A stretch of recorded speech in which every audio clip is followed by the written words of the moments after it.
Hey, what's going on, everyone? How you guys doing today? My name is Matt Jarbo. This is 3 Buck Theater. And It Chapter 2 drops next week. People have already been watching the movie. The world premiere happened already. Critics are already raving about the film. Apparently, there's like a 4-hour cut of Chapter 2 that's going to exist at some point in time, or there's going to be this massive potential 4 to 6 hour long director's cut of the whole damn thing. And I don't know about you, I'm cautiously excited to sit down for around that amount of time and end up really diving in to this particular story, because it's one that I've always loved since I was a kid. Yeah, I'm more referring to the miniseries with Tim Curry, but I watched that movie a bunch when I was a kid, and it still holds a very special place in my heart. And as much as I loved It Chapter 1, I am super excited. I'm pretty excited for It Chapter 2, although I have been told to temper my expectations by people I know who have seen it, from 2 sources now who have seen it.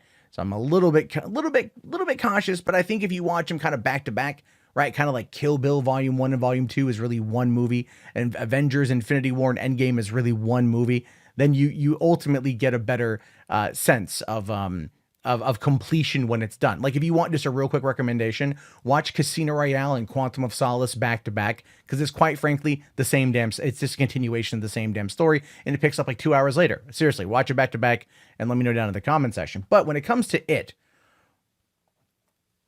Warner Brothers might be doing something that I feel is very truly Warner Brothers, and I feel is very much in their wheelhouse of things to do, and that is potentially opening up for another movie. Because according to Andy Muschietti here, there's enough mythology, which he's not wrong with. There's definitely enough mythology around it and Pennywise and everything. But It Chapter 2 writer Gary Doberman was asked recently about the chances of a Pennywise spinoff, and he was against the idea. He maintained that they just wanted to be respectful to Stephen King's source material. However, Muschietti might be interested in exploring the idea at some point. He says, "There's a whole mythology to the book. Mythology is something that always has opportunities to explore. It has been on Earth for millions of years. He's been in contact with humans for hundreds of years, every 27 years. So you can imagine the amount of material," which is true. And it does kind of feel like we are going to get a little bit of that backstory in It Chapter 2, based upon some of the behind the scenes stuff, or some of the shots of Pennywise before he became the clown or whatever. But again, in this particular case, I don't necessarily care, right? And it's not that I don't want there to be more mythology of it. I love the idea of it, but really it's kind of like, don't franchise this. Don't franchise this. And that's my fear, is Warner Brothers is looking at the money, because It Chapter 1 brought in like $700 million, and this one's looking to pull in at least another $800 million. I mean, the pre-ticket sales are through the damn roof. Now, it asks a question here: is Andy Muschietti actively developing this idea for more Pennywise the Dancing Clown? Well, the idea sounds promising now, but it will more than likely all depend on how well It Chapter 2 does at the box office.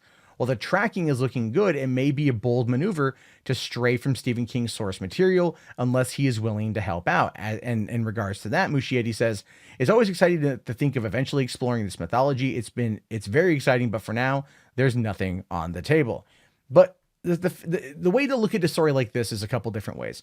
One, it could just be a question asked of the director: "Hey, would you ever think about wanting to do a third movie?" Because we as a society love trilogies, a beginning, a middle, and an end, right? We love the 3-act breakdown of these stories. But It is Chapter 1 and Chapter 2. The Losers Club as kids, the Losers Club as adults, finding Pennywise both times. That is the story. That is why this is considered Stephen King's magnum opus. People love the story. So going back in and really trying to explain it even more does feel somewhat odd. Now, granted, in the book you have everything with like the whole turtle and the multi-dimensional stuff that's going on. I tried reading the book as a kid. It was a bit too meaty for me as a young child. I should try again as an adult. But there's a lot there philosophically that's interesting, as well as the mythology of it and everything else that could be interesting. And Stephen King did help out a little bit with It Chapter 2. There's been reports that he wrote a new scene, or I think it was more like he just kind of helped out with a scene, and that was really about it. If Stephen King is interested in seeing this particular story explored further, then he might be on board to help out. I mean, keep in mind, that a couple years ago he did write Doctor Sleep, which is a direct sequel to The Shining, and that movie starring Ewan McGregor comes out very soon as well. Warner Brothers is in the industry to make money. They like making money, and if it becomes a billion-dollar franchise, which it clearly will by going into this part 2, it makes absolute sense for them to want to find a way to explore it. I would actually argue against it because it's been brought up before. Gary Doberman was asked a couple months ago about it, and he seemed to shoot it down, and a lot of people seem to agree with that. Now, Andy Muschietti is the director, not the writer, so he would have more power if he goes to Warner's with this idea, gets Stephen King on board to do it, and Warner's then gives the blessing and cuts him a check. But I still think it's a bad idea because this is the source material is where it stands. We don't need to go out. We don't need there's something to be said about having mystery and letting people formulate their own opinions, their own theories. We don't always need to go back to see which came first, the chicken or the egg. But when it comes to Hollywood, they always want to find a way to milk it. They always want to find a way to make money. And that could be ultimately what ends up killing this kind of Stephen King renaissance period we're in right now, where he is once again very popular with his stories being adapted, and they've been received a lot better than they were back in the day for the miniseries that they kept pumping out, with the exception of The Stand, which is still one of the greatest achievements in television history, in my opinion. But constantly trying to branch out with these things, I don't know.